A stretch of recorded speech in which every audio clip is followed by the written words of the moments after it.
Hello అండి. ఒక మంచి విక్రమ బేతాళ కథను చెప్పుకుందాం. రామాపురంలో హంసపాదుడు అనే ఒక చిన్న రైతు ఉండేవాడు. అతడికి రత్నపాదుడు అనే ఒక కొడుకు. రత్నపాదుడికి చిన్నప్పటి నుంచి విద్యాభ్యాసం మీద ఆసక్తి. ఆ ఊరిలోని బడిలో కాస్త చదవడం రాయటం నేర్చుకున్న రత్నపాలుడు మంచి విద్యాభ్యాసం నేర్చుకోవాలని ఆ గ్రామాన్ని వదిలి దూర ప్రాంతాలకు వెళ్ళి ఎంతో మంది గురువులను ఆశ్రయించి అనేక విద్యలను నేర్చుకున్నాడు. అలా విద్యాభ్యాసాన్ని పూర్తి చేసిన రత్నపాదుడు పండితుడని అనిపించుకుని తన స్వగ్రామానికి చేరుకున్నాడు. ఊరిలో అతడి పాండిత్యం గురించి చాలా మంది మాట్లాడుకోసాగారు. అలా ఒకరి నుంచి మరొకరికి విషయం రాజు దాకా చేరింది. అలాంటి పండితుడు ఒకడు ఆస్థానంలో ఉంటే సభకు అలంకారం వస్తుందని రాజుకు అనిపించింది. వెంటనే కొంతమంది భటులను పంపించి అతడు ఆస్థానానికి వస్తే 1000 వరహాల జీతం మీద అతన్ని ఉద్యోగంలో ఉంచుకుంటానని కబురు పంపిస్తాడు. ఇది విన్న హంసపాదుడు ఎంతో సంతోషపడిపోతాడు. సాధారణ రైతు అయిన తన కొడుకుకు రాజాస్థానంలో ఉద్యోగం వచ్చిందంటే తనకు కూడా ఆ ఊరిలో ఎంతో గౌరవం లభిస్తుందని సంతోషపడ్డాడు. అతడు రత్నపాదుడితో, బాబు, నీలాంటి కొడుకును పొందిన నేను ఎంతో పుణ్యవంతుణ్ణి. నీవు కోరుకున్నట్టే ఎంతో కష్టపడి గొప్ప పండితుడివి అయ్యావు. నువ్వు అడగకుండానే రాజే నీకు ఉద్యోగం ఇస్తానని కబురు పంపించాడు. ఇక నువ్వు పెళ్లి చేసుకుని ఒక ఇంటివాడివి అయ్యావంటే ఇక నాకు ఏ చింత ఉండదు. నువ్వు ఒప్పుకుంటే ఇప్పుడే నీకు తగిన కన్యను చూసి వివాహం జరిపిస్తాను. పెళ్లి చేసుకుని రాజధాని నగరానికి వెళ్ళి సుఖంగా జీవించు అని అంటాడు. అయితే రత్నపాదుడికి అప్పుడే పెళ్లి చేసుకోవడం ఇష్టం ఉండదు. కానీ తండ్రి బలవంతానికి ఒప్పుకుంటాడు. హంసపాదుడి ఇంటి దగ్గర పద్మనాభుడు అనే ఒక గొప్ప ధనికుడు ఉండేవాడు. అతడు వ్యాపారంలో లక్షలు గడించి పెద్ద ధనికుడు అయ్యాడు. హంసపాదుడు అతడికి దూరపు బంధువు. అంతేకాకుండా వారి మధ్య చిన్నప్పటి స్నేహం కూడా ఉంది. పద్మనాభుడికి కమల అనే పెళ్ళీడికొచ్చిన కూతురు ఉంది. కమల అందగత్తే కాదు, చురుకైన పిల్ల కూడా కావడం వల్ల హంసపాదుడికి ఎప్పట్నుంచో కమలను తన కోడలిగా చేసుకోవాలన్న ఆశ ఉండేది. ఇప్పుడు కొడుకు వివాహానికి ఒప్పుకోవడంతో హంసపాదుడు తన మిత్రుడైన పద్మనాభుడి ఇంటికి వెళ్లి విషయం చెప్పి కన్యను అడుగుతాడు. ఇది విన్న పద్మనాభుడు, మిత్రమా, మన మధ్య ఏదో దూరపు సంబంధం ఉండవచ్చు, కానీ పెళ్లికి అదొక్కటే ముఖ్యం కాదు. నా కూతురిని స్థితిపరుడికి ఇచ్చి వివాహం చేయాలని అనుకుంటున్నాను. అలా చేయకపోతే నా ఒక్కగానొక్క కూతురికి అన్యాయం చేసిన వాడిని అవుతాను. అందరూ నన్ను హేళనగా చూడవచ్చు. ఈ విషయంలో నన్ను తప్పుగా అనుకోకు అని అంటాడు. ఇది విన్న హంసపాదుడు ముఖం చిన్నది చేసుకుని, నా కొడుకు గురించి నీకు అంతా తెలుసు. అతడిలో ఎటువంటి కొరత ఉంది? గొప్ప పండితుడై తిరిగి వచ్చాడు. ఇప్పుడు రాజాశ్రయం కూడా దొరికింది. అతడి పాండిత్యానికి తప్పకుండా మంచి స్థితికి చేరుకుంటాడు.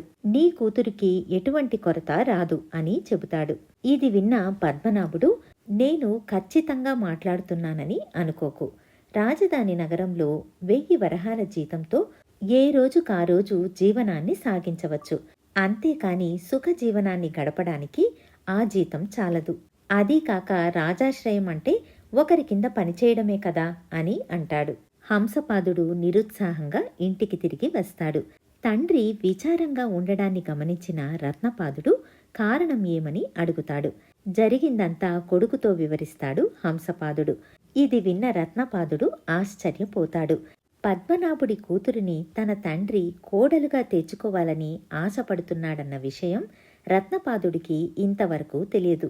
కొన్ని రోజులకు రత్నపాదుడికి తగిన కన్య దొరికింది.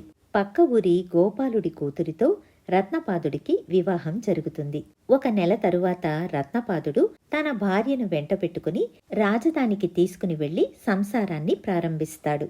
క్రమంగా అతడికి రాజధానిలో మంచి పేరు, ఖ్యాతి లభిస్తుంది.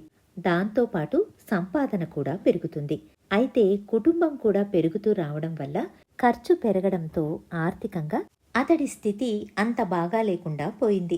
కుటుంబ వ్యవహారాలు సాఫీగా సాగకపోవడంతో అతడికి శాంతి కరువయ్యింది. చివరికతడు బాగా ఆలోచించి తన భార్య పిల్లలతో కలిసి రాజధాని వదిలి తన ఊరు చేరుకున్నాడు. అప్పటికే హంసపాదుడికి వయసు మీరడం వల్ల వ్యవసాయం చేసుకోలేక కష్టపడుతూ ఉన్నాడు. రత్నపాదుడు తన తండ్రిని విశ్రాంతి తీసుకోమని చెప్పి తానే స్వయంగా వ్యవసాయం చేయడానికి ప్రారంభించాడు. తమకున్న కొద్ది పొలంతో పాటు మరికొంత పొలాన్ని కౌలకు తీసుకుని వ్యవసాయాన్ని ప్రారంభించాడు. అయితే రాజు ఆస్థానంలో మెత్తటి ఆసనాలపై కూర్చుని సాహితీ చర్చలు చేసే రత్నపాదుడికి ఎండనక వాననక కష్టపడి పనిచేయడం అంత సులభంగా అనిపించలేదు. అయినా సరే ఉత్సాహాన్ని వీడకుండా, పట్టుదలను వదలకుండా కష్టపడి పనిచేసి కొత్త జీవితానికి అలవాటు పడ్డాడు. అది చిన్న గ్రామం కావడం వల్ల నగరంలో ఉన్నంత ఖర్చు లేదు.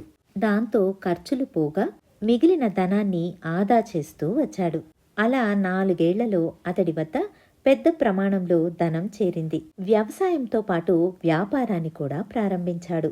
వర్తకుల వద్ద ముందుగానే ధాన్యాన్ని కొని దానిని పట్టణంలోని వర్తకులకు లాభాలకు అమ్మేవాడు.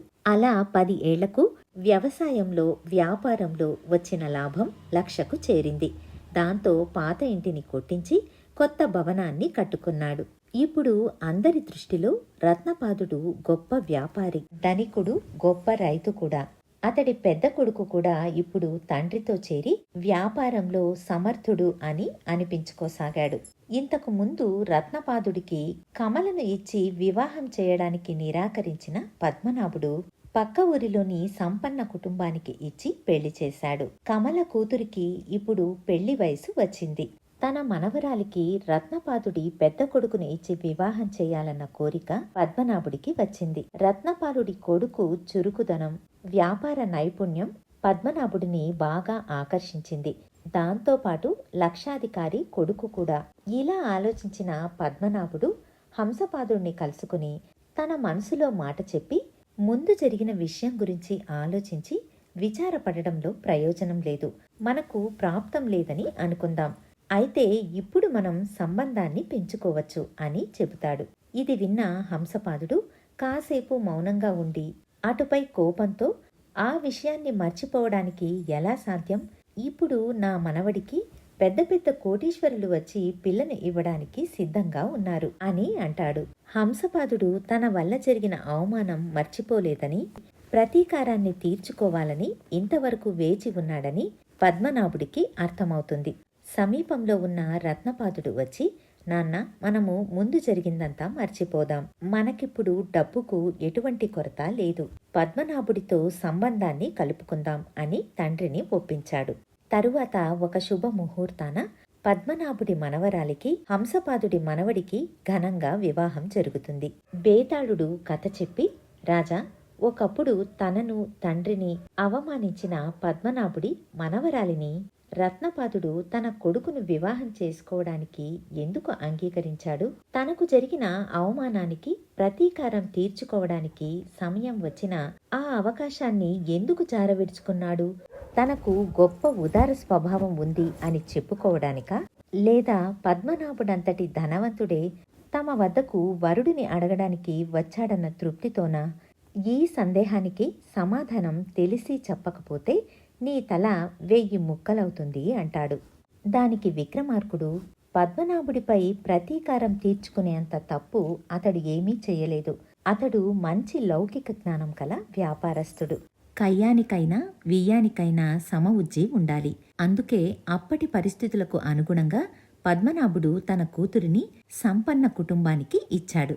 చిన్న రైతు స్థానం నుంచి పెద్ద వ్యాపారస్తుడుగా ఎదిగిన రత్నపాదుడికి పద్మనాభుడి మనసు అర్థం చేసుకోవడం పెద్ద కష్టమేమీ కాదు. అయితే హంసపాదుడు చిన్న రైతు.